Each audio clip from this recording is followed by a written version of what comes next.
Halo, selamat pagi Bapak Ibu yang terkasih. Selamat Tuhan, jika pagi ini kita diberi kesempatan untuk boleh bersama-sama datang ke rumah Tuhan. Kita beribadah, memuliakan, memuji dan meninggikan nama Tuhan. Sebuah kesempatan yang indah dan sangat berharga. Oleh sebab itu mari kita pergunakan waktu yang ada ke depan ini dengan sungguh-sungguh, dengan lebih serius, sehingga kita boleh mendapatkan berkat-berkat dalam ibadah Tuhan. Mari saya mengundang seluruh jemaat untuk bangkit berdiri dan mari kita datang di dalam hadirat-Nya. Mari kita mengaku bahwa pertolongan kita dalam ibadah kenaikan Isa Al-Masih pada pagi hari ini datang dari pihak Allah Khalik langit dan bumi, yang kasih setianya kekal selama-lamanya, dan di dalam kekekalan kasih-Nya Dia tidak pernah meninggalkan ciptaan tangannya. Turunlah atas saudara sekalian kasih karunia, anugerah sejahtera dari Allah Bapa dan Tuhan kita Yesus Kristus. Amin. Bapa di dalam surga, terima kasih Tuhan kalau pagi hari ini kami berada di tempat ini dalam keadaan yang baik. Terima kasih kalau kami pada pagi hari ini mengawali ibadah kami di rumah Tuhan. Mohon perlindungan Tuhan, kekuatan daripada Tuhan, penyertaan dari hikmat-Mu Tuhan. Terlebih kami mohon perkenanan daripada Tuhan di dalam setiap perjalanan hidup kami Tuhan. Segala roh-roh yang bukan berasal daripada Tuhan di tempat ini kami usir keluar demi nama Yesus. Keluar. Biarlah Roh Kudus hadirat Allah memenuhi tempat ini Tuhan. Membawa ibadah kami, membuka ibadah kami pada pagi hari ini dalam satu nama yang berkuasa, Yesus Kristus Tuhan. Yang percaya sama-sama katakan amin. Shalom Bapak Ibu. Kita beribadah hari ini. Tujuannya adalah memperingati hari kenaikan Tuhan Yesus. Amin. Ya, 40 hari lamanya setelah Tuhan Yesus bangkit, Dia menampakkan diri pada semua orang-orang yang sudah percaya, yang belum percaya, yang ragu. Dan kita bersyukur setelah Dia menampakkan diri, Dia pun naik ke surga. Dia membuktikan bahwa dirinya adalah Tuhan. Dia mengalahkan kuasa maut. Amin. Baik, kita bersama-sama bersorak-sorak memuji Tuhan. Haleluya. Kau percaya Tuhan dengan iman, atau hidup, atau bangkit dan naik ke surga.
good to me.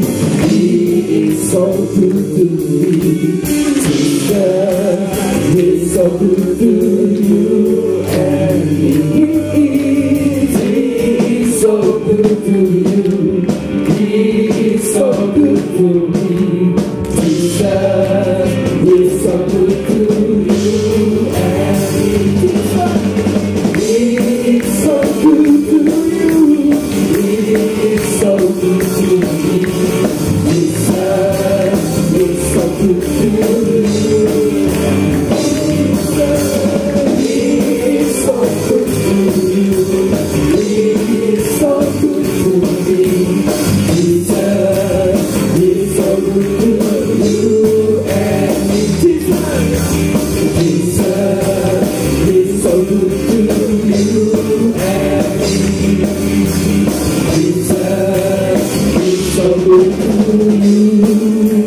He's so good to me. He's so good to you and me. Haleluya. Ayo Bapak Ibu, kita berdiri, kita memuji Tuhan. Kita katakan, Yesus hidup, Dia bangkit, kuasa maut dikalahkan dengan kuasanya, membuat kita lebih dari pemenang.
dari pemenang.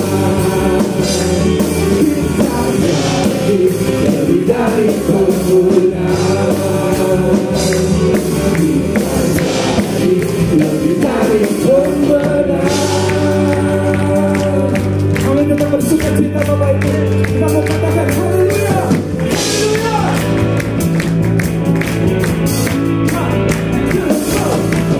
Haleluya, kibarkanlah panjinya, Yesus Raja segala raja. Sing haleluya, haleluya, bangkitlah gerejanya, kita lebih dari pemenang.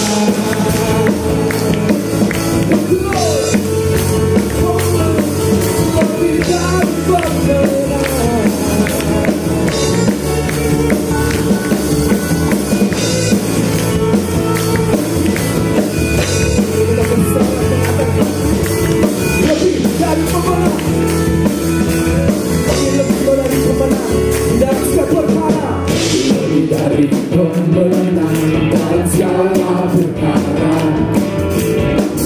kita dikalahkan oleh kuasa darahnya. Jika Allah di pihak kita, siapa dapat melawan?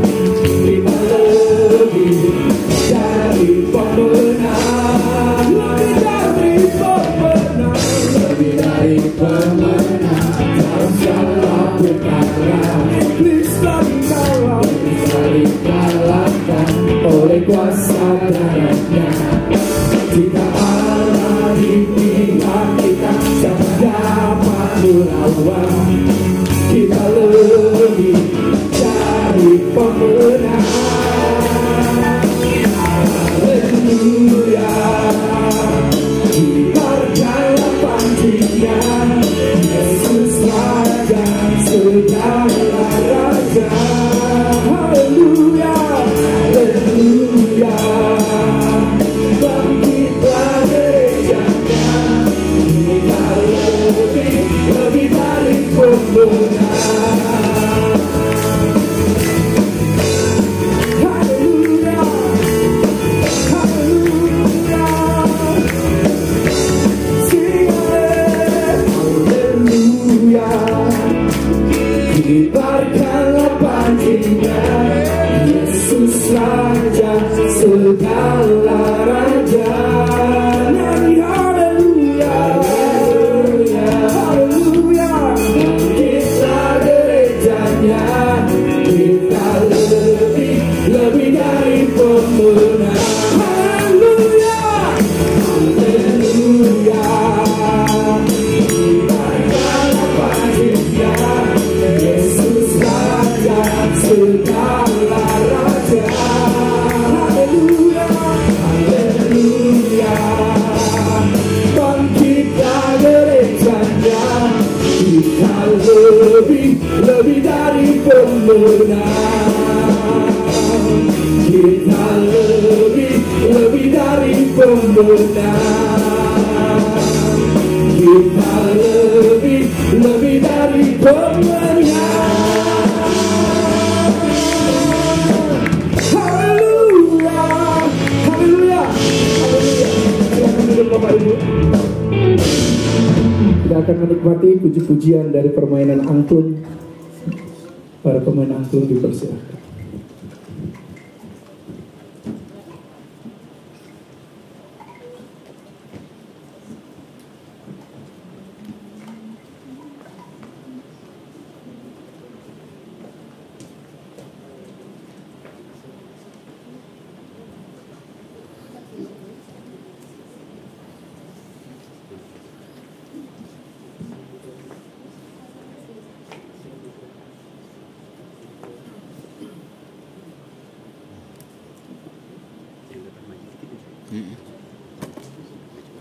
Seperti yang sana, kurang ke sana Pak. Si Luciana. Nggak pernah ya.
Mari Bapak Ibu berikan lagi aplaus buat Tuhan kita yang terus memakai setiap kita, dan terlebih Bapak Ibu yang melayani dalam pelayanan angklung Bapak Ibu. Amin Bapak Ibu. Ya, sekarang kita makin berdiri. Kita mau lebih bersemangat lagi, kita nyanyikan sekali lagi bahwa Engkau sungguh baik Tuhan. Engkau mati dan bangkit bagi kami dan bergerak di dalam setiap hidup orang percaya. Amin. Amin.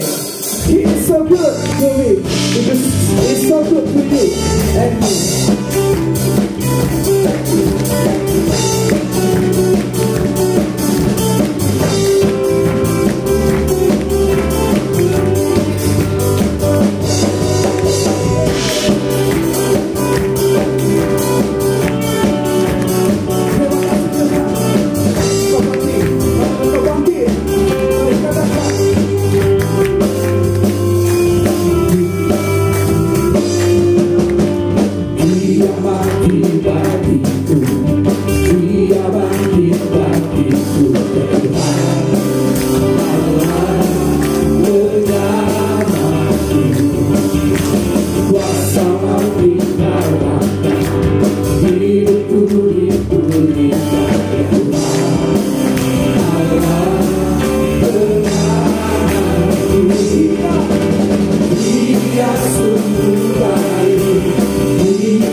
Mari Bapak Ibu, saya mengajak setiap kita merenungkan akan kebaikan Tuhan di dalam hidup kita.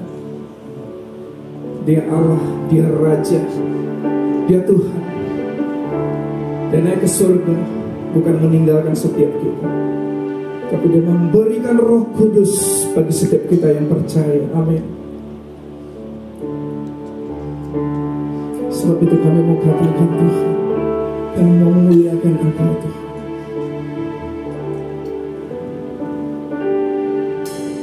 Yesus Tuhan ditinggikan, dimuliakan dan naik ke surga. Dia berikan Roh Kudus-Nya, menguatkan dan menolong selalu. Sungguh rindu bersekutu denganmu selamanya.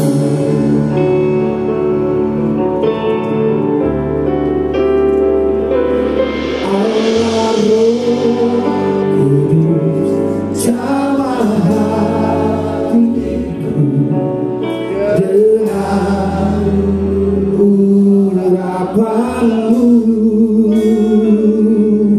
Rindu selalu dekat denganmu, tinggal di hadiratmu. Mari tetap tinggal di hadirat, tetap bergerak di hidup kami Tuhan. Yesus Tuhan ditinggikan, dimuliakan dan naik ke surga. Dia berikan Roh Kudus-Nya, menguatkan dan menolong selalu. Sungguh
Roh Kudus lebih berkuasa atas hidupku. Haleluya. Amin.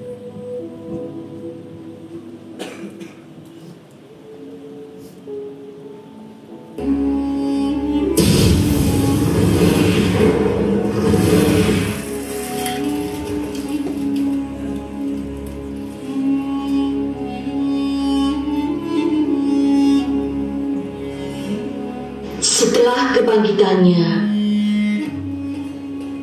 Yesus menampakkan dirinya kepada murid-murid dan ia makan bersama-sama dengan mereka.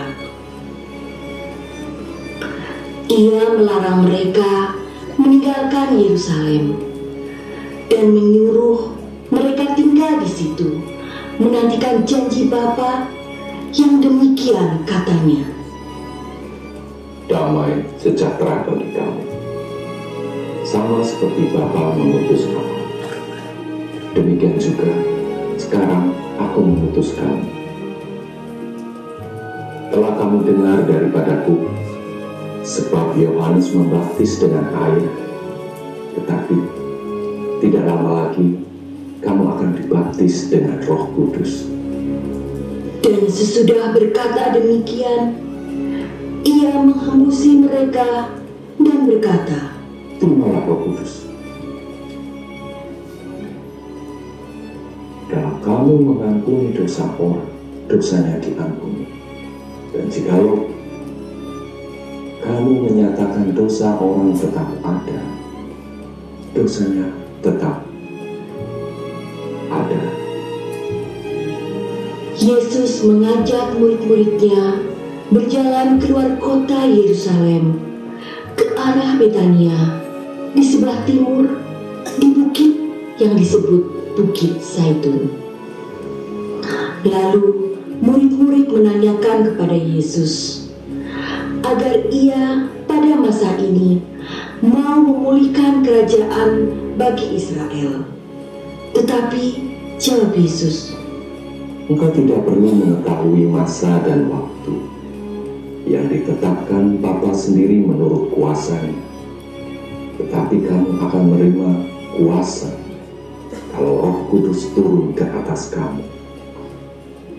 Dan kamu akan menjadi saksiku di Yerusalem dan di seluruh Yudea dan Samaria dan sampai ke ujung dunia. sesudah Yesus mengatakan kata-kata terakhirnya,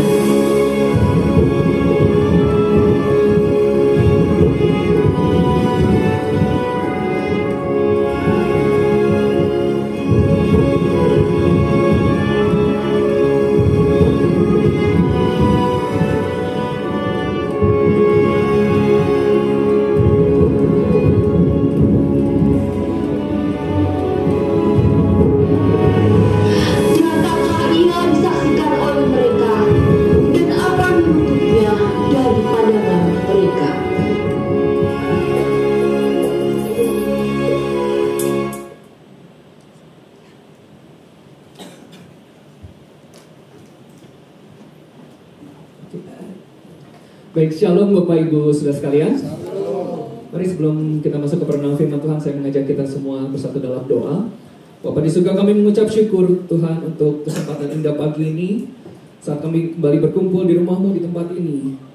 Tiba saatnya kami belajar kembali dari kebenaran firman Tuhan, saat kami akan membaca, mendengar, merenungkannya. Mari Roh Kudus, biar Engkau yang berbicara atas setiap kami. Roh hikmat dan pengertian ada atas setiap kami, memberikan kami kemampuan untuk menangkap apa yang menjadi isi hati Tuhan, mengajar setiap kami di dalam kelemah lembutan. Terima kasih ya Bapak, kami menyerahkan jam pemberitaan firman Tuhan hanya di dalam satu nama, Tuhan Yesus Kristus, Tuhan dan Juru Selamat kami yang telah naik ke surga, Allah yang hidup, yang begitu dekat dengan setiap kami. Terpuji nama-Mu Tuhan, kami berdoa, amin. Ya, shalom sekali lagi saya ucapkan untuk setiap kita di hari yang spesial ini, ya, di hari Kamis ibadah kenaikan Tuhan Yesus Kristus. Sebelum kita masuk ke dalam satu firman Tuhan dengan tema bergerak menjadi saksinya, saya awali dengan sebuah kisah dulu. Ini sebuah kisah nyata yang terjadi di era Perang Dunia yang kedua. Selain mungkin bisa ditampilkan. Ya, kita tahu bahwa Perang Dunia Kedua, mungkin kita baca dari buku sejarah atau kita nonton filmnya gitu ya, itu adalah perang antara sekutu melawan Jerman, Jepang dan sebagainya, gitu ya. Nah, di pihak Amerika ada seorang tentara kopral yang bernama Desmond Doss. Ini adalah seorang yang unik dalam artian dia tentara, tapi dia juga adalah seorang Kristen Advent yang sangat taat. Ketika dia masuk ke wajib militer, masuk ke dunia ketentaraan, dia bilang begini, bahwa aku mau jadi tentara, aku mau bela negaraku, tapi aku nggak mau mengangkat senjata. Aku nggak mau membunuh orang, karena demikianlah kata firman Tuhan. Dia bilang seperti itu. Tentu saja komandannya heran. Ya, kita mungkin berpikir, mana ada tentara yang nggak mau mengangkat senjata? Mana ada tentara yang nggak mau berperang melawan musuhnya, membunuh, membinasakan yang menjadi lawannya? Mana ada? Tapi Desmond Doss begitu teguh, dia bilang, enggak, aku nggak mau. Sampai akhirnya atasannya bilang, oke, kalau kayak gitu nggak mungkin dia ditempatkan di garis depan. Dia harus ditempatkan di sebuah posisi yang strategis, yang tidak perlu membawa senjata, tapi dia bisa berkontribusi. Dan akhirnya dia ditempatkan sebagai seorang medis, tentara medis. Dia tidak ada di garis depan untuk membawa senjata, tetapi ternyata luar biasanya lagi, seorang Desmond Doss ini menjadi tentara medis yang begitu excellent, karena tercatat di Perang Dunia Kedua, di sebuah area yang bernama Hacksaw Ridge di Okinawa, Jepang, dia tercatat seorang diri bisa menolong rekan-rekannya, tentara Amerika yang terluka, hingga 70 orang lebih. Sebuah keberanian yang luar biasa, yang sampai atasannya, komandannya bilang ini gila, begitu luar biasa. Sampai di akhir Perang Dunia Kedua, bahkan dia mendapatkan sebuah medali kehormatan sebagai seorang pahlawan tentara yang begitu luar biasa, yang begitu menginspirasi. Kita bisa melihat di sini bahwa ada seorang tentara yang tidak membawa senjata. Tapi bukan berarti dia tidak berguna. Kita tentu ingat bahwa di firman Tuhan, setiap kita, gereja Tuhan, itu dibilang kita adalah alat-alatnya Tuhan. Kita adalah anggota tubuhnya Kristus. Saya awali dengan sebuah quote bahwa setiap kita tidak dipanggil untuk sama, tetapi setiap kita dipanggil untuk berguna. Sama seperti Desmond Doss dan tentaranya, tidak semua tentara dipanggil untuk memegang senjata. Ada peran-peran unik yang bisa dipegang oleh tiap orang, yang terutama Tuhan mau setiap kita berguna. Oleh karena itu, ketika gereja kita mengambil tema hari ini, bergerak menjadi saksinya, setiap kita punya peran yang unik di sana. Setiap kita dipanggil Tuhan untuk kita mau menjadi saksi Tuhan dengan cara yang unik, dengan cara yang Tuhan panggil secara khas untuk setiap kita. Kita ditempatkan secara unik dimanapun kita berada untuk menjadi saksinya. Mari kita buka firman Tuhan di Kisah Para Rasul 1 ayat yang keempat sampai 11. Saya tidak menampilkan di depan, tapi saya rindu setiap kita boleh membuka Alkitab kita atau handphone, tablet kita, membuka aplikasi Alkitab dalam bentuk apapun, silakan Bapak Ibu. Kita hanya fokus di satu bagian ini saja sepanjang pemberitaan firman Tuhan pagi ini. Kisah Para Rasul 1 ayat 4 sampai 11. Saya bacakan bagi Bapak Ibu. Pada suatu hari ketika ia makan bersama-sama dengan mereka, ia melarang mereka meninggalkan Yerusalem dan menyuruh mereka tinggal di situ menantikan janji Bapa. Yang demikian katanya, telah kamu dengar daripadaku sebab Yohanes membaptis dengan air, tetapi tidak lama lagi kamu akan dibaptis dengan Roh Kudus. Maka bertanyalah mereka yang berkumpul di situ, Tuhan, maukah engkau pada masa ini memulihkan kerajaan bagi Israel?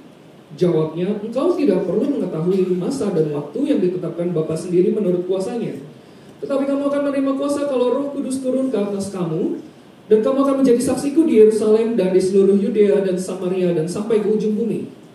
Sesudah ia mengatakan demikian, terangkatlah ia disaksikan oleh mereka, dan awan menutupnya dari pandangan mereka. Ketika mereka sedang menatap ke langit, waktu ia naik itu, tiba-tiba berdirilah dua orang yang berpakaian putih dekat mereka dan berkata kepada mereka, Hai orang-orang Galilea, mengapa kamu berdiri melihat ke langit? Yesus ini yang terangkat ke surga meninggalkan kamu dan akan datang kembali dengan cara yang sama seperti kamu melihat dia naik ke surga. Ya. Bapak Ibu, setiap kita dipanggil untuk bergerak, untuk berfungsi menjadi saksinya Tuhan. Panggilan itu nggak hanya berlaku buat para setiap murid yang melihat kenaikan Yesus ke surga secara langsung, tetapi mandat itu, atau yang kita kenal dengan sebutan amanat agung, itu juga berlaku untuk setiap kita, gereja Tuhan. Ya, di bacaan Alkitab hari ini, saya mau mengajak kita mundur sedikit ke ayat 6, gitu ya. Kalau biasanya ibadah kenaikan itu hanya fokus di ayat 8, gitu ya, biasanya jawab Yesus, engkau akan menerima kuasa untuk menjadi saksi. Tapi kita mau lihat dulu di ayat 6. Ayat 6 di sana murid-murid Tuhan Yesus saat itu bertanya, Tuhan, maukah engkau memulihkan Israel? Murid-murid saat itu masih beranggapan bahwa Tuhan Yesus ini, guru rabi mereka, itu adalah seorang yang seperti tokoh politik yang membawa bangsa Israel kemerdekaan dari kekaisaran Romawi. Mereka masih berpikir, Tuhan, engkau hadir di sini, ayo dong, gitu, jadilah leader atas kami untuk membawa perubahan bagi bangsa Israel. Tapi kemudian jawab Tuhan apa? Bukan seperti itu. Bukan seperti yang kamu pikirkan seperti itu. Aku datang bukan untuk menjadi tokoh politik. Aku datang bukan untuk menjadi raja atas bangsa Israel saat itu, untuk menggulingkan atau memberontak melawan Kaisar Romawi. Bukan seperti itu. Di ayat 7 dan ayat 8, kita bisa melihat bahwa misi Tuhan Yesus yang juga diamanatkan bagi setiap kita gerejanya adalah sebuah misi yang besar.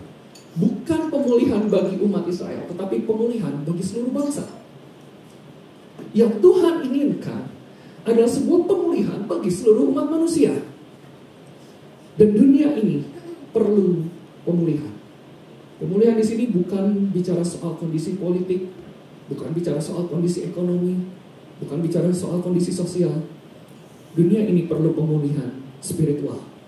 Dan disitulah jelas peran gereja. Itulah sebabnya engkau dan saya dikirim oleh Tuhan untuk kita menjadi saksinya. Bukan kita yang memulihkan dunia ini. Tuhan yang beracara di sana. Tapi Tuhan memanggil kita untuk menjadi saksinya. Di ayat 7 dan 8, Yesus menjawab, engkau tidak perlu mengetahui masa dan waktu yang ditetapkan Bapa sendiri menurut kuasanya, tetapi kamu akan menerima kuasa. Ya, di kedua ayat ini kita bisa melihat ada dua kata kuasa muncul di sana, diulang 2 kali. Tapi kalau kita melihat bahasa aslinya, rupanya itu digunakan kata yang berbeda. Kata kuasa yang pertama di sana adalah kata exousia, yang artinya adalah otoritas, authority. Tuhan yang punya kuasa atas bumi dan seluruh isinya. Tuhan yang memberikan otoritas. Tuhan memberikan kuasa otoritas itu kepada setiap kita untuk kita bergerak menjalankan misinya Tuhan. Sama seperti seorang Desmond Doss atau tentara lainnya yang dia diberikan kuasa, diberikan wewenang, diberikan power oleh yang menjadi atasannya, yang punya otoritas di atasnya untuk bergerak dan menjalankan misinya. Dalam otoritasnya, Tuhan mengirim setiap kita menjadi saksinya. Dan harusnya ketika kita bicara soal kenaikan Tuhan Yesus, kita tidak hanya fokus, oh Tuhan, aku ingin kuasanya, Tuhan penuhi biar aku ingin kuasanya. Boleh kita berdoa seperti itu, tapi pertanyaan yang lebih besar dari itu, buat apa? Buat apa selama ini mungkin kita sudah bertahun-tahun ke gereja, bertahun-tahun ikut ibadah kenaikan Tuhan Yesus, bahkan di doa 10 hari sampai ke Pentakosta, ke pencurahan Roh Kudus, kita berdoa Tuhan penuhi doa kuasa. Pertanyaan besarnya, buat apa? Buat apa? Apa itu buat gaya-gayaan? Tentu tidak. Tentu tidak. Kita boleh saja berdoa meminta kuasa, tapi firman Tuhan juga bilang bahwa engkau akan menerima kuasa itu, engkau akan menerima power, engkau akan menerima kuasa, atau dikatakan juga ability, kemampuan. Tuhan memberikan setiap kita kemampuan untuk menjalankan misinya. Jadi harusnya kalau kita menyadari ini, kita enggak lagi berpikir bahwa Tuhan aku enggak mampu. Tuhan aku enggak mampu bergerak. Tuhan aku enggak mampu menjadi saksimu. Enggak bisa bisa lagi kita bilang aku nggak mampu, karena Tuhan memberikan power, Tuhan memberikan authority, Tuhan memberikan ability, kemampuan kepada kita untuk menjalankan misinya. Seringkali yang menjadi masalah buat setiap kita itu kita bukan tidak mampu bergerak, tetapi yang sering menjadi masalah adalah kita tidak mau bergerak. Dan itu adalah perbedaan yang besar. Kalau tema hari ini bergerak menjadi saksinya, ini bukan bicara kita mampu atau enggak ya melakukannya. Pertanyaan yang lebih besar untuk kita renungkan pagi ini, mau enggak kita melakukannya? Sama seperti di dunia militer gitu ya, ketika kita bicara otoritas, itu ada batasan yang jelas. Jangan kita berusaha untuk melakukan apa yang tidak diperintahkan, tapi kita wajib melakukan apa yang diperintahkan oleh otoritas di atas kita. Kita sebagai gereja Tuhan, kita sebagai anggota tubuh Kristus, dan Kristus adalah kepalanya. Sudahkah dia benar-benar menjadi kepala atas hidup kita? Yang kalau kita bilang, Tuhan aku percaya kepadamu dan aku percaya Engkau sebagai Tuhan, kepala, leader atas hidupku, mau nggak kita melakukannya? Sekali lagi ini bukan bicara kita mampu atau enggak, karena Tuhan memberikan ability itu untuk setiap kita. Tapi pertanyaannya, mau enggak kita melakukannya? Saya mengajak Bapak Ibu sejenak untuk kita menutup mata. Ya, kita sekarang coba bayangkan, apapun profesi Bapak Ibu saat ini, engkau yang bekerja, coba bayangkan engkau ada di tengah-tengah tempat kerjamu, bertemu dengan tim yang menjadi kelompokmu sehari-hari saat engkau bekerja. Engkau yang menjadi ibu rumah tangga, coba bayangkan kau ada di tengah-tengah keluargamu, di tengah-tengah suami, anak-anakmu, cucumu, bahkan juga tetangga sekitar. Atau kalau masih bingung, engkau boleh bayangkan kita berada di tempat ini, di tengah komunitas Baladewa Fellowship Community ini. Dan sekarang kita coba tanya ke diri kita, apa yang Tuhan mau saat Tuhan menempatkan kita di situ? Apa yang Tuhan mau saat kita ada di tempat itu? Pasti ada alasan Tuhan menempatkan kita di tengah-tengah keluarga seperti itu. Pasti ada alasan Tuhan menempatkan kita di tengah-tengah tempat kerja kita, di marketplace, di sekolah kita, di tempat kuliah kita, di tengah-tengah masyarakat, di tengah-tengah tetangga, bahkan di komunitas Baladewa di tempat ini. Pasti ada alasannya Tuhan menempatkan kita di tengah-tengah setiap pekerjaan dan aktivitas kita. Dalam otoritasnya, Tuhan mengirim kita semua ke situ, ke tempat itu, ke tempat yang kau bayangkan saat ini. Tuhan mengirim kita semua ke sana dengan sebuah tujuan supaya kau bergerak menjadi saksinya. Mari kita pastikan kita mau melakukan apa yang kita lakukan.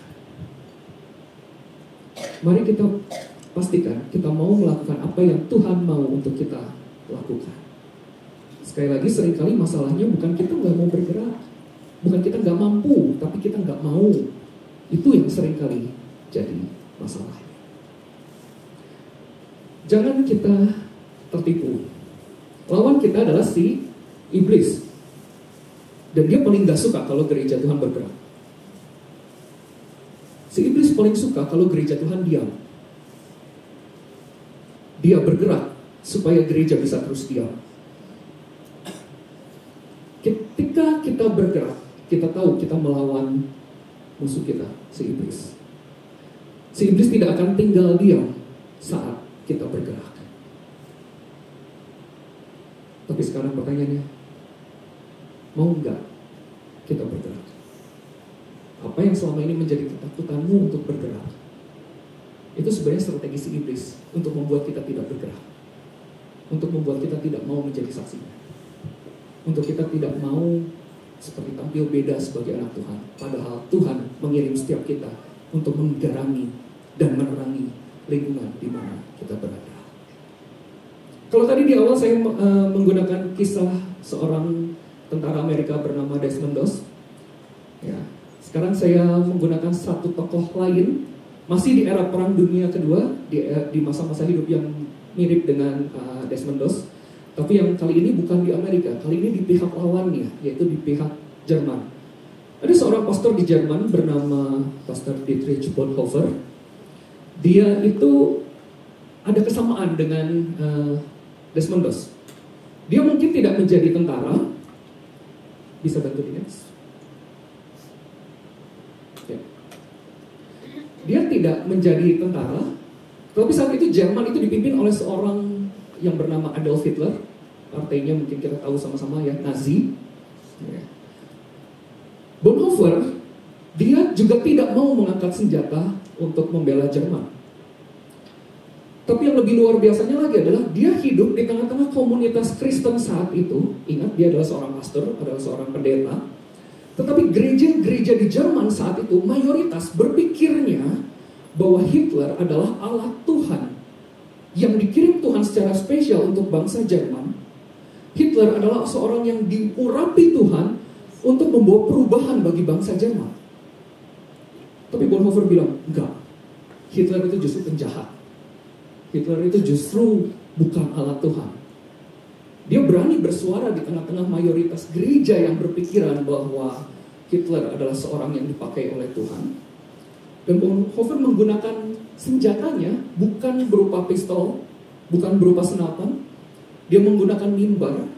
Dia menggunakan waktu-waktunya untuk dia mengajar gerejanya, umatnya, murid-muridnya. Dan dia bilang, enggak, jangan sampai kita menjadikan Hitler sebagai idol atau berhala. Bagi orang yang pro-Nazi, seorang Bonhoeffer dianggap sebagai orang yang tidak nasionalis sama sekali. Bahkan bisa dianggap sebagai pemberontak. Wah, ini bahaya. Gitu ya. Bahkan orang-orang di sekitarnya mencap Bonhoeffer, masa sih seorang pastor tidak tunduk pada otoritas? Gila banget kadang. Ngecap orang, melabeli orang, mengkritik orang, bahkan bawa-bawa ayat. Gitu. Orang Kristen kan harusnya tunduk dong pada pemerintah. Kamu nggak mau tunduk sama Hitler, berarti kamu nggak menjalankan firman Tuhan. Nah, gimana? Tapi Bonhoeffer mengeluarkan sebuah quote yang dia pegang selama hidupnya. Dia bilang, kalau Tuhan, saat Tuhan memanggil kita, saat Tuhan memanggil seorang dari kita, Tuhan memanggil kita untuk datang kepadanya, untuk siap mati. Bonhoeffer nggak takut menghadapi situasi politik yang panas saat itu. Dia nggak takut. Dia berani tetap pegang pada kebenarannya. Sampai pada akhirnya, di akhir hidupnya dia juga mati hanya berapa minggu sebelum bangsa Jerman kalah di Perang Dunia Kedua. Dia mati dipenggal oleh Hitler. Okay. Tapi dia bisa stay true. Dia bisa tetap teguh pada panggilannya. Bahwa dia yakin banget, dia teguh pada kebenaran yang dia pegang. Bahwa aku dipakai Tuhan untuk menyuarakan kebenaran. Bahkan ketika mayoritas orang-orang di sekitarku tidak mau mengakuinya.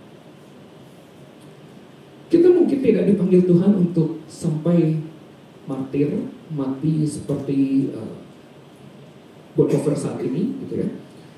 Tapi setidaknya saya bilang ada 3 hal.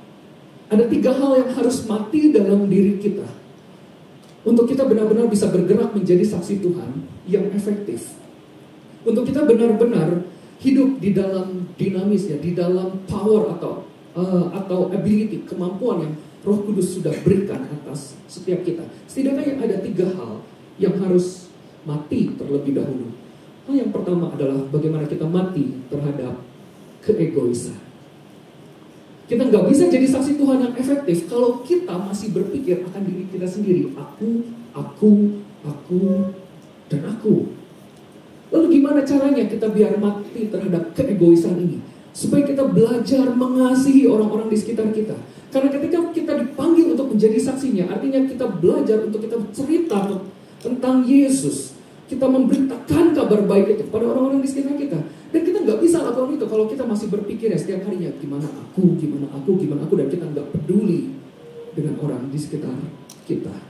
Jika kita mau mati terhadap keegoisan, obatnya adalah satu, kasih. Mulailah dengan kasih. Kasih tidak egois. Kasih tidak mementingkan diri sendiri. Kalau kita ditanya, Bapak Ibu mau nggak jadi saksinya Tuhan? Mau nggak kita menyampaikan berita kabar baik itu dimanapun kita berada, dimanapun Tuhan sudah menempatkan kita. Mau nggak? Terus kalau kita bilang, aduh kayaknya susah, jangan overthinking dulu deh. Jangan berpikir, aduh gimana kalau nanti takut ditolak, aduh gimana kalau takut dimusuhi. Bisa nggak sebelum kita mikirin itu, kita mulai dengan kasih? Bisa nggak kita berpikir saat kita melihat orang-orang di sekitar kita yang belum kenal Tuhan, kita bilang, Tuhan tolong aku ingin mengasihi mereka sama seperti Engkau telah mengasihi mereka. Saat kita melihat orang-orang yang belum kenal Tuhan Yesus di sekitar kita, kita tahu kebenarannya bahwa Tuhan Yesus juga mati buat mereka. Hanya mereka belum tahu aja. Dan mungkin di dalam hati mereka rindu banget untuk mendengar kebenaran itu. Dan itu alasannya Tuhan menempatkan kita sebagai temannya. Di situ Tuhan menempatkan kita di sampingnya, di hidupnya. Mau nggak kita buka mulut untuk kita cerita soal Tuhan Yesus kepada orang-orang yang demikian? Dan saya yakin itu akan sangat berat saat kita tidak mengawalinya dengan kasih. Saat kita nggak punya kasih terhadap sesama seperti itu. Oleh karena itu juga bisa jadi refleksi setiap kita. Apa jangan-jangan selama ini aku nggak mau bersaksi, aku seperti mau menutup diri, aku nggak pengen orang dunia mengetahui kalau aku ini percaya Tuhan, aku nggak mau dunia ini mengetahui kalau aku Kristen. Jangan-jangan karena kita selama ini masih egois, masih berpikirnya akan kita sendiri. Ukuran kita mengasihi manusia bukanlah kemampuan kita mengasihi orang-orang yang baik seperti Tuhan Yesus. Saya bilang itu mah gampang. Ukuran kita mengasihi dunia sama seperti Yesus mengasihi dunia, mengasihi orang-orang di sekitar kita, yang terutama yang belum kenal Tuhan. Ukuran kita mengasihi manusia sesama kita, itu layaknya Yesus mengasihi seorang Yudas, muridnya, yang walaupun mengkhianatinya. Yesus tetap mengasihi Yudas. Yesus tetap mengasihi Petrus yang menyangkal keberadaannya saat itu. Ukuran kita mengasihi sesama harusnya dengan point of view seperti itu, bahwa sejahat-jahatnya orang sama kita, Tuhan mengasihi orang itu. Dan ketika kita tahu Tuhan mengasihi orang itu, bisa nggak kita merespon dengan kasih juga? Aku mau belajar mengasihi orang itu, walaupun orang itu jahat sama kita. Mati terhadap keegoisan. Itulah hal yang pertama. Saya cerita sedikit sebuah kesaksian pribadi gitu ya. Di tahun lalu, tahun 2024, puji Tuhan saya dapat promosi di kerjaan. Ya. Tuhan boleh membukakan jalan. Somehow waktu itu bisa aja gitu ya. Caranya nggak mudah memang, prosesnya nggak mudah, tapi puji Tuhan akhirnya bisa sampai ke titik itu. Tuhan kasih kepercayaan buat saya boleh promosi, mendapatkan jabatan yang lebih tinggi. Tapi ketika di situ, ketika saya bersyukur di situ, Tuhan terima kasih untuk itu. Tuhan tiba-tiba ingatin satu hal. Hei, aku kasih kamu jabatan ini bukan untuk kamu. Ketika saya merenungkan itu, Tuhan mengingatkan, dan begitu kuatnya mengingatkan, aku bawa kamu naik bukan untuk kamu nikmati sendiri. Aku bawa kamu naik justru biar kamu bisa tarik orang lain untuk naik juga. Aku bawa kamu naik supaya kamu bisa punya power, punya kuasa untuk menolong orang lain yang selama ini gak bisa naik. Dan di situ pandangan saya berubah soal promosi. Tuhan ingatkan sebuah ayat yang mungkin itu juga ayat favorit kita. Tuhan akan mengangkat engkau menjadi kepala dan bukan menjadi ekor. Dan kita mungkin berharap itu, oh ya Tuhan berkati gitu. Gak ada yang salah dengan berdoa meminta berkat. Tapi pertanyaannya lebih besar, buat apa? Tuhan ingatkan satu ayat 2 Korintus 9 ayat 10. Ketika Tuhan memberkati kita, Ia menyediakan benih bagi penabur dan roti untuk dimakan. Berkat Tuhan atas hidup kita selalu dua lapis, selalu twofold. Tuhan selalu memberikan benih untuk penabur dan roti untuk dimakan. Roti untuk kita nikmati, tapi enggak itu doang. Tuhan juga kasih benih untuk kita tabur di hidup orang lain. Jadi saat ini yuk kita belajar punya perspektif ketika kita dapat berkat dari Tuhan. Sadari bahwa itu enggak 100% buat kita. Di situ ada roti, di situ ada benih. Roti untuk kita nikmati dan benih untuk kita tabur di hidup orang lain. Kalau kita punya kasih akan sesama, dan kita menyadari bahwa Tuhan terima kasih Engkau sudah memberkatiku segini banyak, tolong aku untuk aku bisa bagikan kepada orang lain. Dan saya mau kasih tahu, kalau kita setia dalam membagikan berkat itu, kalau kita setia dalam kita membagikan benih yang Tuhan sudah titipkan atas setiap kita, loh, bukankah ketika benih itu bertumbuh, dikatakan bahwa penabur dan penuai sama-sama bersuka cita. Ada berkat Tuhan yang ekstra nantinya ketika kita mau menabur. Yang jadi masalah adalah kalau benih itu kita makan sendiri. Kalau Bapak Ibu nggak percaya itu masalah, silakan beli benih tanaman lalu makan sendiri. Gimana rasanya? Setiap kita diberikan berkat, bukan hanya untuk kita nikmati sendiri, tapi juga untuk kita membagikannya. Yuk kita belajar, jangan egois. Tuhan pakai setiap kita dimanapun kita berada untuk memberkati komunitas di mana kita ditempatkan Tuhan. Itu yang pertama. Kemudian yang kedua, yang harus mati agar kita bisa menjadi saksi Tuhan yang efektif adalah mati terhadap kemalasan. Berkali-kali firman Tuhan bilang, hai engkau hamba yang jahat, hai engkau hamba yang malas. Tuhan benar-benar mengkritisi yang namanya kemalasan. Kalau tadi di awal saya menggunakan kisah Desmond Doss dan maupun juga Dietrich Bonhoeffer, keduanya itu punya persamaan. Bukan cuma hanya mereka hidup di zaman Perang Dunia Kedua, tapi mereka juga sadar panggilan Tuhan di sana. Tapi ada juga satu hal lagi yang menjadi kesamaan dari setiap mereka adalah mereka tahu bahwa waktu mereka nggak banyak. Di tengah-tengah perang mereka nggak tahu kapan mereka akan mati. Mereka bisa aja mati siang ini, besoknya. Mereka nggak ada yang tahu berapa sisa waktu yang mereka punya. Tapi ketika mereka tahu bahwa waktu mereka nggak banyak, mereka tahu aku bisa lakukan sesuatu selama aku masih ada kesempatan. Jangan malas. Mungkin kita selama ini malas karena kita berpikir kita masih punya banyak waktu. Jadi kita nggak punya yang namanya urgency, nggak punya sense of urgency bahwa ini waktunya sudah tidak lama lagi. Yesus menampakkan dirinya selama 40 hari kepada murid-muridnya, menguatkan, memanggil setiap mereka dan akhirnya mengutus setiap mereka untuk menjadi saksinya. Ketika kita merenungkan itu, saya ingin melempar sebuah pertanyaan yang retoris filosofis kepada Bapak Ibu. Coba bayangkan jika kita hanya punya waktu 40 hari ke depan, apa yang akan kita lakukan? Jika kita tahu bahwa hidup kita hanya tinggal 40 hari lagi, adakah kita masih mau bermalas-malasan dengan hidup ini? Jika mau mati terhadap kemalasan, solusinya apa? Solusinya kita menyadari bahwa waktu kita nggak banyak. Dan kalau waktu kita nggak banyak, artinya apapun yang kita lakukan harus seefisien mungkin. Maka yang harus pastinya adalah kita punya persiapan. Be prepared. Saat Tuhan memanggil setiap kita untuk menjadi saksinya, bentuk persiapan seperti apa yang kita lakukan? Saya menemukan sebuah artikel bicara soal di dunia sales, di dunia bisnis.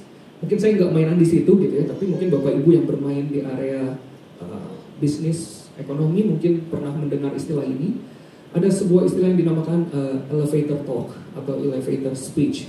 Ini adalah sebuah metode bagaimana diharapkannya adalah seorang itu bisa menyampaikan, misalnya dia seorang sales yang berusaha menjual produknya, bahwa dia itu bisa menyampaikan ide, gagasan maupun produknya, kelebihannya segala macam hanya dalam waktu sesingkat-singkatnya ketika seolah-olah dia berada di dalam sebuah lift atau elevator.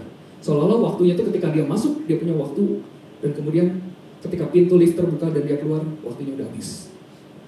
Orang yang mengerti ini akan selalu berkata, aku nggak punya waktu banyak. Aku harus persiapan semata mungkin supaya ketika ada kesempatan itu, aku bisa gunakan dengan efisien. Bagaimana dengan kita? Tentu di sini bukan maksudnya kalau kita hanya memberitakan Injil hanya di dalam lift aja, bukan seperti itu gitu ya. Tetapi maksudnya adalah ketika ternyata Tuhan bukakan kesempatan untuk kita bercerita soal Yesus, kita ambil nggak kesempatan itu? Mau nggak kita buka mulut di situ? Mungkin ada dari kita yang berpikir, aku nggak tahu aku mau ngomong apa. Nah that's why itu makanya kita perlu persiapan. Kalau sekarang kita udah bisa berpikirnya, aduh nanti kalau ketemu orang yang belum kenal Tuhan terus dia nanya Yesus itu seperti apa, aku bingung ngejelasinnya gimana. Puji Tuhan kalau sekarang hari ini engkau sudah sadar engkau bingung harus ngejelasinnya gimana. Itu alasannya kita mesti persiapan. Saya mungkin nggak cukup waktu untuk membahas gimana kita harus persiapannya untuk menjadi saksinya gitu ya. Tapi tentu saja Bapak Ibu bisa melakukan persiapan dengan cara masing-masing. Bisa baca buku, bisa googling, bisa tanya dengan saudara seiman. Banyak cara untuk kita bisa efektif menjadi saksinya, memenuhi panggilan Tuhan atas setiap kita. Dan yang ketiga, hal apa lagi yang harus kita matikan dalam diri kita supaya kita bisa menjadi saksinya yang efektif?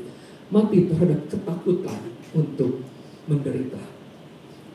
Ketakutan menderita di sini nggak hanya bicara soal takut disiksa sampai mati, seperti Bonhoeffer takut di penjara, takut digantung, dibunuh. Bukan seperti itu aja, tapi dari hal yang seperti takut ditolak. Aduh, aku takut untuk bercerita karena takut nanti aku dimusuhin, dianggap sok Kristen lah, sok rohani lah. Itu juga sudah merupakan sebuah penderitaan. Dan mungkin ketakutan itu yang membuat kita nggak mau bergerak selama ini. Tapi tahukah saudara bahwa setan itu menggunakan serangan atas gereja Tuhan itu selalu dengan dua cara, seperti dua sisi mata uang. Di satu sisi dia pakai kenyamanan supaya kita malas buka suara. Tapi di sisi lain dia kasih ketakutan supaya kita begitu takut dan kita akhirnya juga nggak mau buka suara. Hati-hati. Setan bisa membuat kita malas dengan kenyamanan. Setan bisa juga membuat kita bungkam, tidak mau bicara dengan ketakutan. Dan kalau gitu gimana caranya supaya kita nggak takut? Saya tutup renungan pagi ini dengan sebuah statement yang ketiga. Gimana kita mengatasi ketakutan untuk menderita? Mari kita lakukan bersama-sama. Engkau tidak sendiri. Engkau tidak sendiri. Kita semua, Bapak Ibu bisa melihat kiri kanan, depan, belakang. Ini adalah saudara-saudara kita. Ini adalah sesama tentara kita, tentara Tuhan. Ini adalah sama-sama orang yang dipanggil Tuhan untuk menjadi saksinya. Yuk kita lakukan bersama-sama. Saya mengajak untuk ayat penutup tadi kita bisa melihat di Kisah Para Rasul 1 ya, di ayat 10. Di ayat 10 dan 11 ketika mereka sedang menatap ke langit waktu ia naik itu, kita mencatat tiba-tiba berdirilah dua orang. Bapak Ibu kalau menggali dua orang yang kita percaya di sini adalah malaikat Tuhan gitu ya, bukan dua orang biasa. Gitu ya. Ini ada yang unik ternyata di sepanjang Alkitab. Di sepanjang Alkitab banyak yang dalam tanda kutip seperti penampakan malaikat, tapi kebanyakan itu hanya sendiri. Atau ada juga yang beberapa orang seperti yang saat bertemu dengan Abraham, gitu ya. Tapi yang dikatakan hanya dua orang itu uniknya tuh hanya muncul di catatan saya. Saya nggak tahu kalau yang lain muncul juga, gitu ya. Tapi di yang waktu saya merenungkan mempersiapkan bagian ini, saya menemukan hanya dua orang malaikat itu hanya muncul dua kali. Yang pertama adalah saat Yesus naik di peristiwa ini. Yang satunya lagi adalah saat dikubur. Ketika bertemu dengan para perempuan yang berusaha untuk maksudnya datang ke kubur di Minggu Paskah untuk melihat lokasi mayat Yesus dikubur yang terbuka itu. Di situ dikatakan ada dua orang malaikat di sana. Loh kenapa ada dua orang? Dan ternyata ada kesamaan di sana. Kesamaannya adalah dua-duanya bicara soal beritakan. Jadilah saksi atas apa yang sudah engkau dengar dan engkau lihat. Dua malaikat bukan satu. Kalau kita melihat di perjanjian lama ini juga bicara soal kesaksian. Kalau kita melihat di perjanjian lama di Ulangan 19 ayat 15 dikatakan kalau ada kasus gitu ya, baru hanya atas keterangan 2 atau 3 orang saksi maka sebuah perkara itu dapat disettle, dapat diputuskan. Di Ulangan 19 ayat 15. Ini juga sepertinya adalah sebuah message buat setiap kita. Ketika kita dipanggil untuk menjadi saksinya, dan kalau kita terlalu takut untuk melakukannya sendiri, yuk kita lakukan bersama-sama. Kalau kita misalnya udah ada dalam pikiran kita, aku mau memberitakan Injil untuk satu orang ini, tapi aku terlalu takut untuk melakukannya sendiri, yuk ajak komunitas di sekitar kita. Ajak pasangan kita, ajak teman kita, ajak siapa, yuk kita sama-sama reach out, kita sama-sama menjangkau dia. Let's do this together. Kalau kita melihat di kisah para rasul, begitu banyaknya kisah pelayanan dari para rasul, itu dilakukannya juga bersama-sama. Paulus pernah pergi bersama dengan Barnabas, dan bahkan ketika berpisah dia pergi dengan Silas. Petrus ketika bertemu dengan Cornelius, itu dikatakan dia berangkat bersama saudara-saudara seiman di Yope. Barnabas ketika pisah dengan Saulus, dia berangkat dengan Yohanes Markus. Betapa banyaknya contoh yang menyatakan saat menjadi saksinya Tuhan, yuk kita lakukan bersama. Engkau tidak sendiri. Dan mungkin kalau kita sendiri begitu takut, begitu lemah untuk maju sendiri, Pengkhotbah 4 ayat 12 dikatakan bila mana seorang dapat dikalahkan, 2 orang dapat bertahan. Pertanyaannya sekali lagi untuk kita renungkan bersama, mau enggak sekarang kita bergerak menjadi saksi? Bukan lagi kita mampu atau enggak, karena Tuhan sudah memampukan. Pertanyaannya, kita mau atau enggak? Saya tutup dengan sebuah ayat. Sama seperti guru sekolah minggu, kalau ngomong di anak sekolah minggu biasanya kan suka ngasih ayat hafalan. Saya tuh berpikir, kenapa ya ayat hafalan itu cuma di anak sekolah minggu? Kenapa enggak kita juga ngafalin? Yuk, saya mengajak kita semua untuk membaca bersama-sama dan juga menghafalkannya. Lukas 24 ayat 48, kita baca 1, 2, 3. Kamu adalah saksi dari semuanya ini. Boleh lihat kiri kanan, lalu bilang, kamu adalah saksi dari semuanya. Dan udah lihat kiri kanan, jangan cuma bisa bilang kamu doang gitu. Sekarang ngaca gitu. Lihat ke diri sendiri dan bilang, aku juga adalah saksi dari semuanya ini. Kita hafalkan bersama-sama, dan bukan cuma buat diapalin, bukan cuma buat kebanggaan diri sendiri, tapi itu jadi pegangan buat setiap kita. Di momen kenaikan Tuhan Yesus Kristus ini, Tuhan panggil kita untuk bergerak. Tuhan berikan Roh Kudus-Nya. Kita sudah punya kuasa itu dengan delegasi otoritas daripadanya. Yuk, mari kita waktunya bergerak. Selamat bergerak menjadi saksinya dimanapun Tuhan sudah menempatkan setiap kita. Tuhan memberkati. Amin. Mari kita berdoa. Bapak di surga, kami bersyukur untuk kebenaran firman Tuhan pagi ini. Dan biarlah dari penyampaian firman-Mu pagi ini, kami tidak hanya berhenti di sini saja sebagai pendengar, tapi kami mau bergerak menjadi pelaku-pelaku firman-Mu. Ajar kami mengerti Tuhan bahwa kemanapun Engkau menyuruh kami, kemanapun Engkau telah menempatkan kami, di situ kami ada untuk menjadi garam dan terang. Di situ kami ada untuk menggarami dan menerangi. Di situ kami ada untuk berguna, berfungsi, untuk menjadi saksi-Mu. Di situ Tuhan kirim supaya kami menyatakan kabar baik itu. Tuhan Yesus yang begitu baik atas hidup kami.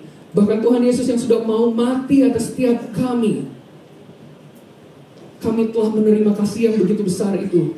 Ajar kami untuk bisa mengasihi sama kami. Ajar kami punya hati seperti hati-Mu Bapa, yang penuh dengan belas kasihan, yang gak tahan melihat orang-orang yang sedang berjalan menuju kebinasaan. Ajar kami Tuhan, berikan keberanian buat setiap kami. Ajar setiap kami untuk kami tidak dibungkam oleh iblis. Ajar kami Tuhan untuk kami tidak terlena atas kenyamanan yang iblis coba tawarkan supaya kami tetap diam. Tapi kami belajar satu hal pagi ini, kami dipanggil untuk bergerak. Mari Roh Kudus beracara secara luar biasa, menjadi pemimpin, menjadi Tuhan atas hidup kami. Ini hidup setiap kami mau menjadi pelaku-pelaku firman Tuhan yang taat. Roh Kudus tolong setiap kami. Roh Kudus mampukan setiap kami ketika kami bilang kami mau untuk melakukannya. Terpuji nama-Mu ya Tuhan, Juru Selamat kami, dalam nama Tuhan Yesus kami berdoa. Amin.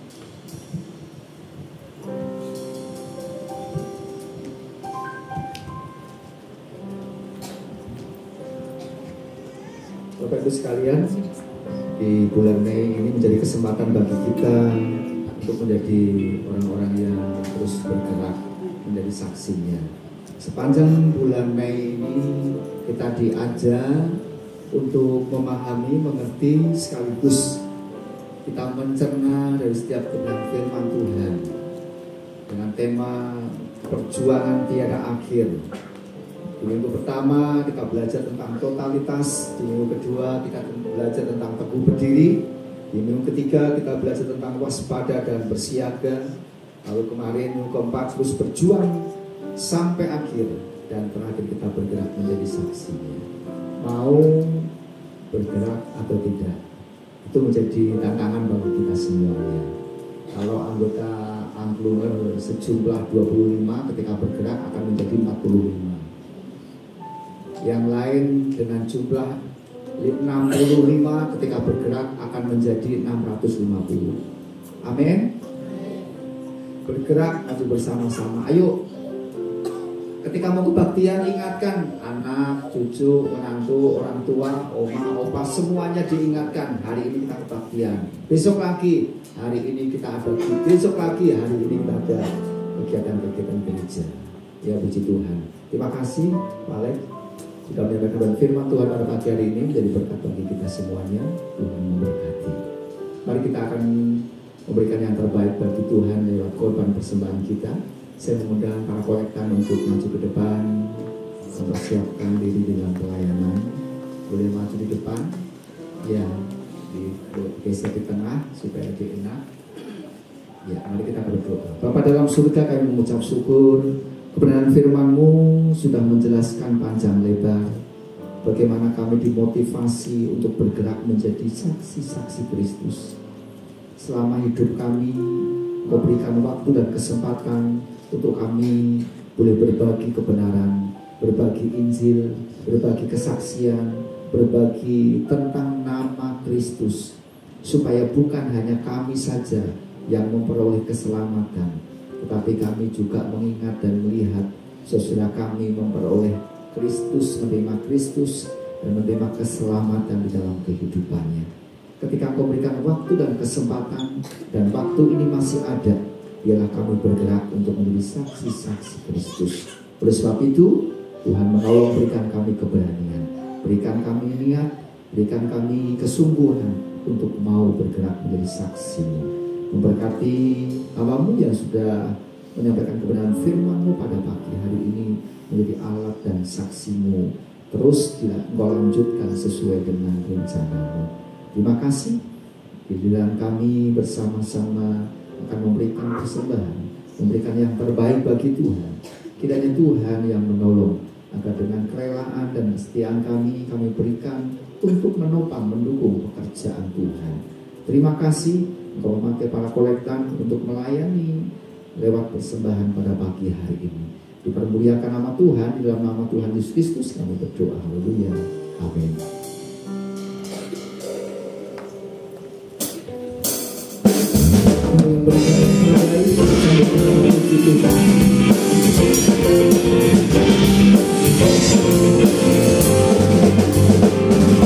Bila kepanas ada hidupmu, bila putus asa dan letih lesu, berkat Tuhan satu-satu itulah, kau niscaya kagum oleh kasih.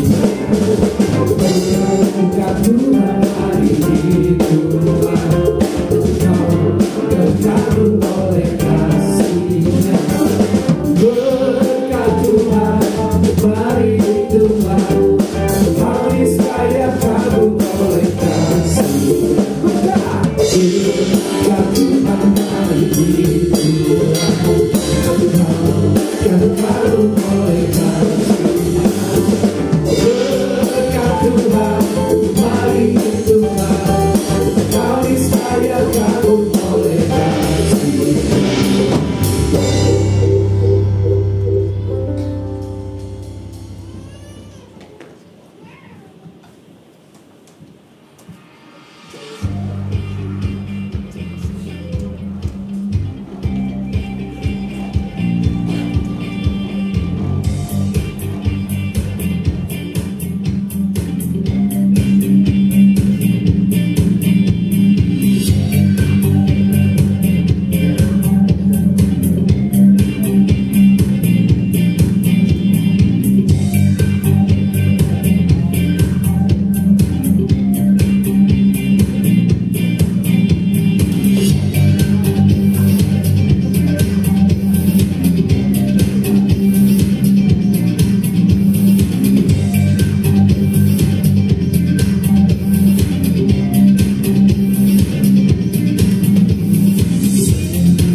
Ya, besok sore adalah kesempatan kita akan mulai bersama-sama masuk di dalam rangkaian doa 10 hari Pentakosta. Dan besok malam merupakan hari pertama, mari kita bersama-sama bergabung. Tempat akan dipersiapkan dengan baik, diset sedemikian rupa. Tikar sudah disiapkan bagi Bapak Ibu yang merasa susah sulit untuk duduk di tikar akan disiapkan kursi. Saya berharap kehadiran Bapak Ibu merupakan kesempatan yang indah, yang terbaik. Kalau bisa saya mengusulkan menggunakan celana panjang, jadi lebih santai, lebih simple, jadi tidak terlalu ribet, riuh dan sebagainya. Ya, besok kebenaran firman Tuhan akan disampaikan oleh hambanya Bapak Paulus Mulyadi, WL Pak Arnold, tim musik Pak Yohan, konsumsi Ibu Kumala dengan tema berdoa dan berjaga-jaga. Rangkaian doa 10 hari kita akan ikuti bersama-sama. Kita akan menikmati Tuhan bekerja, Roh Kudus melawat, berkarya dalam setiap kehidupan kita. Jam 5:30 atau jam 5:30 kita akan buka puasa bersama. Lalu jam 6:15 kita akan mulai doanya. Jadi begini Bapak Ibu, ketika Bapak Ibu mengambil kesempatan untuk berdoa, berpuasa, ketika ada satu kalimat, aduh saya nggak berani, kenapa? Karena saya punya mah. Mah itu ketika diniati akan sembuh, tapi ketika mah itu, aduh aku punya mah. Ngomong ke siapapun, aduh aku punya mah. Jadi mah itu jadi dewata, jadi dewa bukan dewata, jadi dewa, didewa-dewakan, maaf. Nah, kita belajar bagaimana ketika apa yang kita katakan itu menjadi satu niat kita. Oleh sebab itu, dan puasa juga tidak harus dimulai dari jam malam lalu sampai nanti jam 6, tidak. Kalau Bapak Ibu kuat sampai jam 12, silakan buka. Kalau kuatnya hanya sampai batas jam 1 siang, silakan buka dulu. Ya, ketika nanti kuatnya sampai jam 5:30, jam 5:30 kita akan buka bersama. Yang pertama. Yang kedua, jika Bapak Ibu bersedia atau punya kerinduan dan terbeban untuk membawa sesuatu, apakah itu makanan ringan dan lain sebagainya, seperti diumumkan minggu kemarin, tidak harus dengan jumlah sebanyak kita yang hadir. Misalkan Bapak Ibu mau membawa oncom atau combro sejumlah 500 biji ya nggak apa-apa. Kalau misalkan sejumlah 10 biji ya boleh saja. Ya, jadi tidak dibatasi. Jadi gini, kita bawa bersama untuk dimakan bersama. Dengan perjamuan kasih itu menjadi gaya hidup dari sejak mula-mula. Ya, contohnya mak oncom sama combro. Tapi yang lain barangkali membawa durian berapa batang, boleh, kita sama-sama. Semuanya kita nikmati bersama. Intinya adalah kita bersekutu bersama, menikmati lawatan Roh Kudus bersama, kita berbuka bersama, kita bercengkerama bersama. Baik, ingatkan kepada Bapak Ibu yang saat ini tidak bisa hadir, kita akan datang bersama-sama untuk menikmati lawatan Tuhan. Mulai Jumat malam selama 10 hari. Terima kasih Bapak Ibu untuk kehadirannya pada pagi hari ini. Kami menyambut, terima kasih, dan dengan senang hati Bapak Ibu yang baru pertama kali hadir di tempat ini, dengan penuh kerinduan dan dengan penuh harap kami menerima kehadiran Bapak Ibu selanjutnya di jam-jam ibadah yang sudah tersedia. Mari saya undang jemaat Tuhan, kami berdiri bersama-sama. Kita akan akhiri ibadah kenaikan Tuhan Yesus pada pagi hari ini di dalam doa. Bapa, Engkau Allah yang baik, sumber segala sumber pertolongan yang tiada pernah berubah dan tiada pernah berkesudahan. Kasih-Mu semakin nyata dalam setiap kehidupan kami.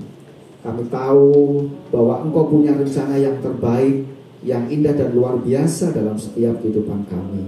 Oleh sebab itu ya Tuhan, berikan kami kerinduan untuk melaksanakan kebenaran firman-Mu, mempraktekkan di dalam setiap kehidupan sehari-hari, agar kehidupan kami berfaedah, berguna, bahkan menjadi berkat bagi banyak orang. Tolonglah kami ya Tuhan. Kebenaran firman-Mu sudah mengingatkan kepada kami pada pagi hari ini untuk bergerak menjadi saksi-Mu. Tidak ada istilah terlambat, waktu ketika masih ada, dan ketika Kau berikan kami kesempatan, kami akan pergunakan sebaik-baiknya, memberitakan Injil, bersaksi kepada banyak orang tentang siapa Tuhan Yesus Kristus, dan pada akhirnya kami membawa mereka untuk datang ke rumah Tuhan. Di kesempatan pagi hari ini kami mau meresponi kebenaran firman-Mu. Kami percaya bahwa Engkau tidak biarkan kami melangkah sendiri. Engkau akan menyertai kami sampai pada akhir. Sepanjang kehidupan kami, ketika kami berani mengambil sikap menjadi saksi-Mu, menjadi berkat, bercerita, menyaksikan kebaikan Tuhan, maka di situ pun Tuhan memperlengkapi setiap kami. Terima kasih ya Tuhan untuk pelayanan tim angklung yang sudah melayani pada pagi hari ini. Tuhan memberkati, menambah-nambahkan kekompakan, harmonisasi, menambah-nambahkan kesetiaan, sehingga kami boleh memberikan tampilan yang terbaik, sehingga boleh menjadi berkat bagi seluruh dan jemaat Tuhan. Tim Aser, kolektan, multimedia, soundman, kameramen, doa, tim worship, musik pujian, singer, kolektan, Tuhan memberkati. Tuhan menyertai selalu apa yang sudah dilakukan, apa yang sudah dikerjakan, apa yang sudah dipersembahkan kepada Tuhan pada pagi hari ini. Menjadi sebuah tabungan yang indah, memberikan yang terbaik bagi Tuhan lewat pelayanan yang dikerjakan. Dan kami percaya jerih payah mereka tidak sia-sia. Terima kasih kepada dalam surga. Kami teringat untuk tetangga samping kiri kanan, Tulip Gesos, di mana kami boleh beribadah. Kami merindukan agar mereka juga mendapatkan kegerakan dari Roh Kudus untuk bangkit dan berjalan dan menuju ke rumah Tuhan untuk beribadah bersama-sama. Di tempat ini di mana kami boleh beribadah, Tuhan memberkati. Memberkati Tulip Gesos, memberkati para tamu, memberkati para staf, karyawan, manajer, dan semua pemimpin yang ada. Kiranya tangan kasih setia Tuhan yang memelihara dengan cara Tuhan yang ajaib. Bapa di dalam surga, kami teringat untuk saudara kami yang tidak bisa hadir pada ibadah pagi hari ini, dimanapun mereka berada, apakah di tempat atau sedang dalam perjalanan. Tuhan yang menyertai, Tuhan yang membimbing, menolong mereka, sehingga tiba di tempat ini dengan selamat, dan esok boleh bersama-sama memasuki rangkaian doa puasa, doa Pentakosta selama 10 hari. Kami rindu ya Tuhan, kami menikmati lawatan Tuhan, kami rindu, kami merasakan kehadiran-Mu yang sedemikian nyata, sehingga kami boleh merasakan ada pekerjaan surgawi yang besar di tengah-tengah kami. Bahkan setiap jemaat yang di dalam kesulitan, di dalam masalah, di dalam pergumulan, boleh mendapatkan jalan kelepasan. Mujizat Tuhan terjadi dan dinyatakan. Pakai hamba-hamba-Mu yang akan ambil bagian di dalam pelayanan, di rangkaian doa puasa, doa Pentakosta 10 hari. Urapan Tuhan, urapan Allah di tempat maha tinggi menolong dan memakainya, sehingga kami boleh menikmati sungguh-sungguh kehadiran suasana surganya akan tengah-tengah kami. Bapa dalam surga, sekali lagi kami menyerahkan seluruh dan jemaat Tuhan yang sudah hadir. Kami percaya kehadiran mereka menjadi kesempatan di mana Tuhan menolong, mengurapi, memberkati, bahkan memakai dengan cara Tuhan untuk menjadi alat-alat Tuhan. Dan kami percaya Tuhan sudah menyediakan berkat yang spesial buat seluruh dan jemaat Tuhan. Bapa, sebentar kami akan melangkahkan kaki kami meninggalkan rumah Tuhan. Kiranya Engkau memimpin sepanjang hari ini. Engkau memberkati apa yang kami lakukan, kami kerjakan aktivitas kami di sepanjang hari ini. Terima kasih, terpujilah nama-Mu Bapa, selama-lamanya kami mengucap syukur dan kami menaikkan doa kami ke dalam tangan-Mu dalam nama Tuhan Yesus Kristus. Sedang jemaat Tuhan yang terkasih, setelah kita bersama-sama beribadah dan memuliakan nama Tuhan pada pagi hari ini, jalani aktivitas kita sepanjang hari. Menjadi saksi-saksi Kristus dimanapun kau berada. Kabarkan, ceritakan, wartakan, dan beritakan bahwa Yesus Kristus Tuhan Allah dan Juru Selamat. Mari arahkan mata hati, tengadahkan tangan, dan terimalah berkat. Tuhan memberkati engkau dan melindungi engkau. Tuhan menyinari engkau dengan wajahnya dan memberi engkau kasih karunia. Tuhan menghadapkan wajahnya kepadamu dan memberi engkau damai sejahtera. Kiranya kasih dari Allah Bapa, anugerah sejahtera dari Tuhan Kristus, serta persekutuan di dalam Roh Kudus yang akan menolong, memimpin, menyertai, meneguhkan, dan memberkati setiap kehidupan kita, mulai pagi hari ini sampai Maranatha Tuhan Yesus datang yang kedua kali. Setiap kita yang percaya berkata, amin.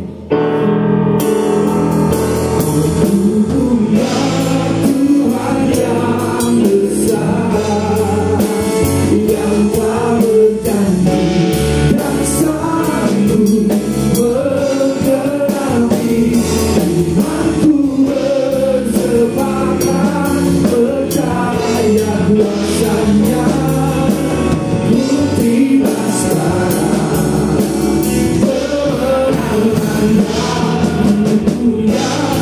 Tuhan yang besar, yang tak berjanji dan sanggup bergerak, imanku bersepakat percaya kuasanya, ku terima sekarang, ku terima sekarang, ku terima sekarang kemenangan dariku.